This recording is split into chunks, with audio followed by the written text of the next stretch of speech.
Hi friends, నమస్తే. నేను మీ Lakshmi. Welcome to Lakshmi's cooking and art. ఈరోజు నేను చేయబోయే రెసిపీ పచ్చిమిరపకాయ బజ్జీ. బయట క్లైమేట్ చల్లగా ఉన్నప్పుడు ఏదైనా వేడివేడిగా తినాలనిపిస్తుంది కదండి. అలాంటప్పుడు ఈ పచ్చిమిరపకాయ బజ్జీ ట్రై చేయండి. చాలా టేస్టీగా ఉంటుంది. దీన్ని ఎలా రెడీ చేసుకోవాలో ఇప్పుడు చూద్దాం.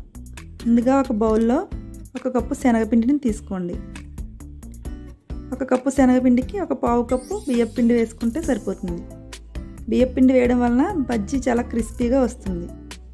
మీ రుచికి సరిపడగా కొద్దిగా సాల్ట్, 1 పించ్ వంట సోడా, 1/2 టీ స్పూన్ కారం వేసుకుని ఒకసారి అంతా బాగా మిక్స్ చేసుకోండి.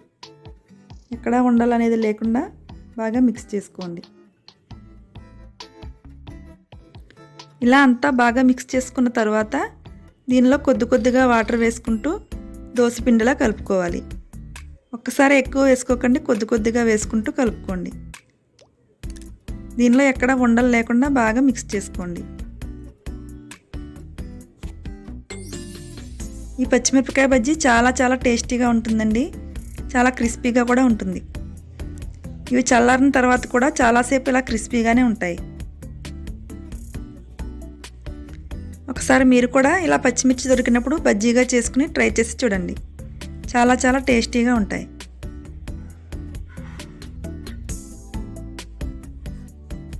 ఇలా పిండి అంతా బాగా మిక్స్ చేసుకున్న తర్వాత ఒకసారి మన వేలును డిప్ చేస్తే పిండి అనేది ఎలా కోట్ అవుతుందో అదేవిధంగా మిర్చికి కూడా ఈ పిండి అనేది కోట్ అవుతుంది. ఇప్పుడు మనం పచ్చిమిరపకాయలను బాగా వాష్ చేసుకున్న తర్వాత ఇలా సన్నగా చీలికలుగా మధ్యలో ఘాటు పెట్టుకోండి.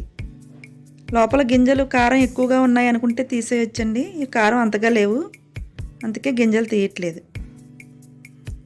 మొత్తం అన్నిటినీ ఇదే విధంగా ఘాటు పెట్టుకోండి. మిర్చి కారంగా ఉంటే కనుక 1 స్పూన్తో కానీ ఇలా నైఫ్తో కానీ లోపల ఉన్న గింజలన్నీ తీసేసుకోండి. అలా గింజలు తీయడం వలన పచ్చిమిర్చి అనేది కారం తక్కువగా ఉంటుంది. అన్నిటినీ ఇదే విధంగా చేసుకున్న తర్వాత ఒక బౌల్ తీసుకుని దానిలో 1 టీ స్పూన్ వాము, 1 టీ స్పూన్ జీలకర్ర, నిమ్మరసం కొద్దిగా, నేను ఒక చిన్న నిమ్మకాయని తీసుకున్నానండి, 2 చెక్కలు పిండేసుకుంటాను.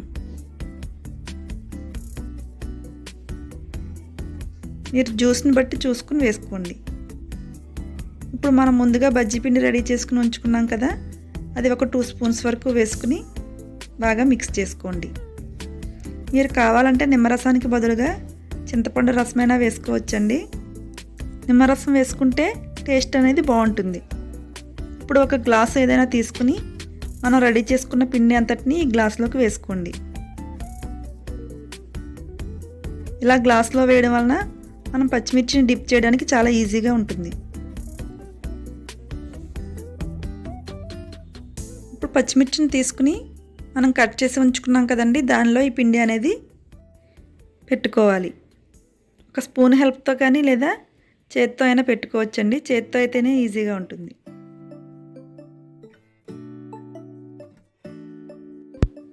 ఇలానే మొత్తం మిర్చి అన్నిటినీ స్టఫ్ చేసుకోండి. నేను ఇక్కడ తీసుకున్న పచ్చిమిర్చి అనేవి అసలు కారం లేవండి, అయినా కూడా టేస్ట్ కోసం ఇలా చేస్తున్నాను. ఈ విధంగా చేయడం వలన బాగా కారం ఎక్కువగా ఉన్న పచ్చిమిర్చి అయినా కూడా కారం అనేది కొంచెం తగ్గుతుంది. అలాగే టేస్ట్ అనేది కూడా చాలా బాగుంటుంది. ఇలాగే మనకు ఎన్ని బజ్జీలు అయితే కావాలో అన్నిటికీ స్టఫ్ చేసుకోండి.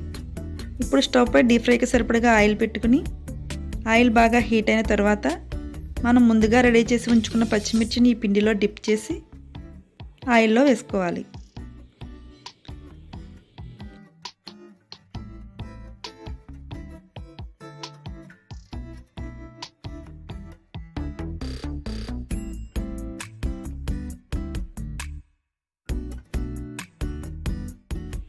ఫ్రెండ్స్, మీలో ఎవరైనా మా ఛానల్ని ఇంకా సబ్స్క్రైబ్ చేయకపోతే ప్లీజ్ మా ఛానల్ను లైక్ చేసి షేర్ చేసి సబ్స్క్రైబ్ చేయండి.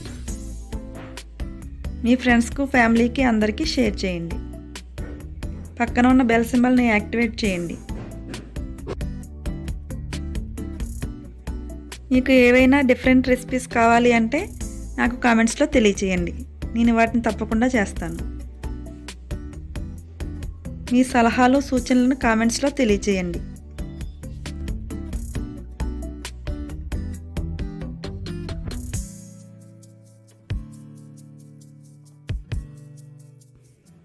క్లైమేట్ చల్లగా ఉన్నప్పుడు ఇలా వేడివేడిగా ఒకసారి బజ్జీని ట్రై చేసి చూడండి. చాలా టేస్టీగా ఉంటుంది. ఇవి చిన్నపిల్లలకు కూడా బాగా నచ్చుతాయండి. కారం కూడా అంతగా ఉండవు కదా.